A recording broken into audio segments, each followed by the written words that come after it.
ETF index mutual funds నేర్చుకుని stock మార్కెట్లో రాణించాలనుకుంటున్నారా? వెంటనే ఈ నెంబర్కి కాల్ చేయండి.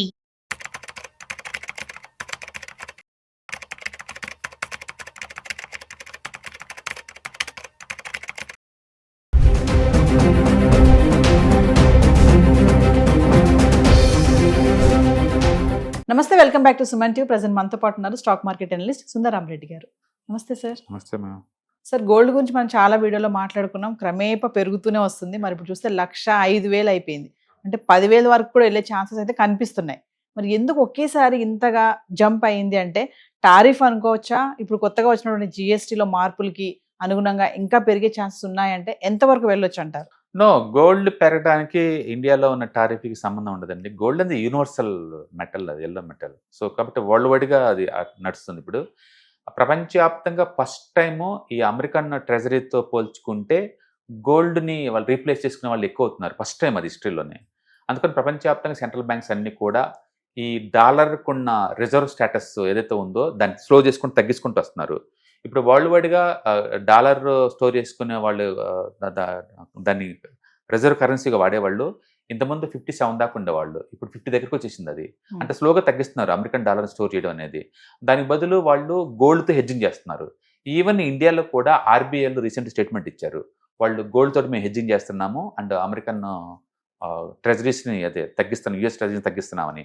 అంటే వరల్డ్ వైడ్గా నడుస్తుంది ఇది. అంటే చైనా వాళ్ళు ఆ పని ఎప్పటి నుంచో చేస్తున్నారు, ఇండియా వాళ్ళు కూడా చేస్తున్నారు. వీళ్ళు ఏంటంటే ఎవ్రీ మంత్ గోల్డ్ కొంటున్నారు ఆర్బీఐ వాళ్ళు అండ్ యుఎస్ డాలర్స్ని తగ్గించుకుంటూ పోతున్నారు. ఈ పని కనుక ఈవెన్ జపాన్ వాళ్ళు కూడా బిగిన్ చేస్తే చాలా దూరం పోద్ది. ఎందుకంటే ప్రపంచం మొత్తం మీద ఈ అమెరికన్ ట్రెజరీస్లో ఇన్వెస్ట్ చేసేవాళ్ళు జపనీస్, బ్రిటన్ అండ్ చైనా వాళ్ళు చాలా ఎక్కువ. అంటే ఇప్పుడు కొత్తగా బ్రిటన్ బాగా కొంటున్నారు అమెరికన్ ట్రెజరీస్ని. బట్ అంతకుముందు మామూలు చూసుకుంటే జపాన్ ట్రెడిషనల్గా చైనా వాళ్ళు టూ మచ్ కొంటారు కనుక వాళ్ళ నుంచి కనుక సెల్లింగ్ కనుక వస్తే డాలర్ ఇంకా డ్రాప్ అయ్యే ఛాన్స్ ఉందన్నమాట.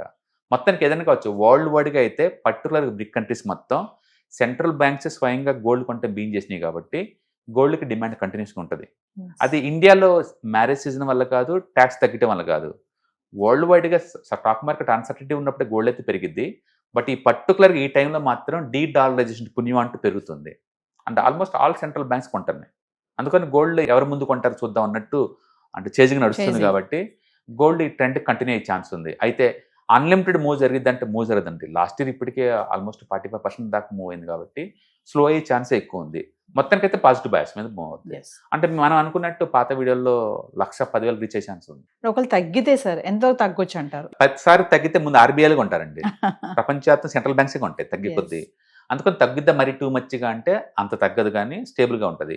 అంటే ఎప్పుడైనా ఇక్కడ స్టాక్ మార్కెట్లో ఏంటంటే ఏదైనా ఎసెట్ మూవ్ కనుక అయితే 2 రకాల కరెక్షన్ జరిగింది. ఒకటి ప్రైస్ కరెక్షను లేదా టైం కరెక్షను. టైం కరెక్షన్ అంటే పడదు పెరగదు అక్కడే అయిపోద్ది అనమాట.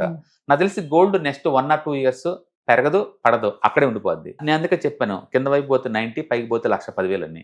నెక్స్ట్ 2 years ఈ రేంజ్లో ఉండొచ్చు గోల్డ్ ఎక్కువ సార్లు. ఏదైనా సరే వరల్డ్ వైడ్ మూవ్ బట్టి ఇది డిపెండ్ అవుతుందండి. అంటే ఏదైనా సరే గోల్డ్ అనేది ఇయర్లీ 12% కావాలంటే మాత్రం ప్రతి ఒక్కళ్ళు ఉంచుకోవచ్చు. అండ్ సెంట్రల్ బ్యాంక్సే సాక్షాత్ హెడ్జింగ్ కోసం కొంటాని అంటే మనం ఎంత చెప్పండి. ఇంకా సిల్వర్ గురించి మాట్లాడుకుంటే అది కూడా అలాగే ఉంది. సిల్వర్ ఇంకా చాలా ఫాస్ట్ పెరుగుతుందండి. హాల్ మార్క్ కూడా వస్తుంది సిల్వర్ కి అని చెప్పేసి అంటున్నారు. అవును, ఎందుకంటే సౌదీ బ్యాంక్ కొంటుందండి. సెంట్రల్ బ్యాంక్స్ కూడా గోల్డ్కి ఆల్టర్నేటివ్గా సిల్వర్లో కొంట బీన్ చేశారు ఆల్రెడీ.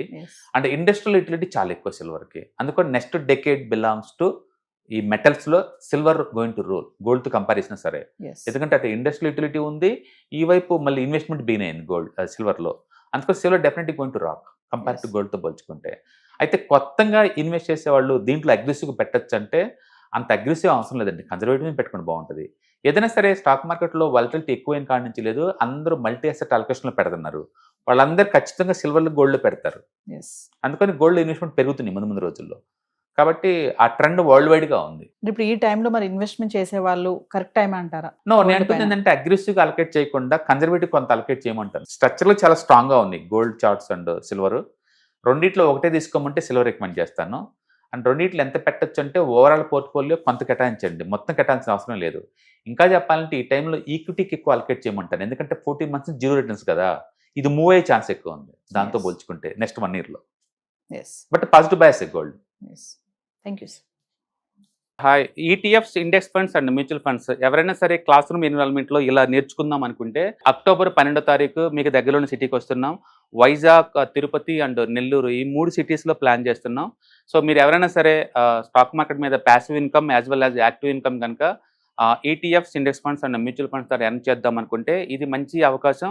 సో మీరు ఎవరైనా సరే మీ దగ్గరలో సిటీస్ వాళ్ళకి అనుకుంటే కనుక కింద స్క్రోల్ అవుతున్న నెంబర్పై పింక్ చేసుకొని మీరు సీటు రిజర్వ్ చేసుకోండి. సో ఇంతకుముందుతో పోల్చుకుంటే ఏంటి, ఇంతకుముందు మనం ఓన్లీ ఆన్లైన్లో తీసుకునే వాళ్ళం. ఇప్పుడు దాంతో పోల్చుకుంటే ఇది క్లాస్ రూమ్ ఎన్విరాన్మెంట్లో అనమాట. సో 1-to-1 ఇంటరాక్షన్ ఉంటుంది కాబట్టి మోర్ ఎఫెక్టివ్గా ఉంటుంది. కాబట్టి ఎవరికైనా ఇంట్రెస్ట్ ఉంటే ఈ 3 అసెట్ క్లాసులు నేర్చుకుందామని కింద స్క్రోల్ అవుతున్న నెంబర్పై పింక్ చేయండి. Thank you. హాయ్, మార్కెట్స్ చాలా వాలటిలిటీ ఉన్నాయని భయపడుతున్నారా? మార్కెట్ ఆల్ టైమ్ హైలో ఉందని దూరంగా ఉండాలనుకుంటున్నారా? ఏది రైట్ టైం మార్కెట్లో ఎంటర్ అవడానికి, ఏది బెస్ట్ టైం మార్కెట్లోంచి బయటకు పోవడానికి తెలుసుకోవాలనుకుంటున్నారా? మార్కెట్లో mutual funds, ETFs, index funds ద్వారా మనీ మేక్ చేద్దాం అనుకున్నారా? ఇలాంటి మీ డౌట్స్ కి క్లారిఫికేషన్ కోసం ఈ webinar ETFs, index funds and mutual funds కోర్సులో జాయిన్ అవ్వండి. మీ డౌట్స్ క్లారిఫికేషన్ చేసుకోండి. Every month Saturday, Sunday and Monday conduct చేసే ఈ కోర్సులో మీకు ఈటీఎఫ్స్ అంటే ఏంటి, ఇండెక్స్ ఫండ్స్ అంటే ఏంటి, మ్యూచువల్ ఫండ్స్ అంటే ఏంటి, different type of ETFs, index funds, mutual funds అంటే ఏంటి, ఇందులో ఇన్వెస్ట్ చేయడం ద్వారా లాంగ్ టర్మ్ లో వెల్త్ ఎలా క్రియేట్ చేసుకోవాలా, షార్ట్ టర్మ్ లో ఎలా వెల్త్ క్రియేట్ చేసుకోవాలా, ఎనీబడి కెన్ ట్రేడ్ ప్రోగ్రామ్ ఎలా పార్టిసిపేట్ చేయాలా, ఇలాంటి అన్నిటికీ మీకు ఆన్సర్ దొరుకుతుంది. కాబట్టి మీకు ఎవరికన్నా ఇలాంటి వాటిలో వెల్త్ క్రియేట్ చేయాలని కనుక ఇంట్రెస్ట్ కనుకుంటే కింద స్క్రోల్ అవుతున్న నెంబర్ కి కాల్ చేయడం ద్వారా మీ సీట్ని బుక్ చేసుకోండి. Thank you.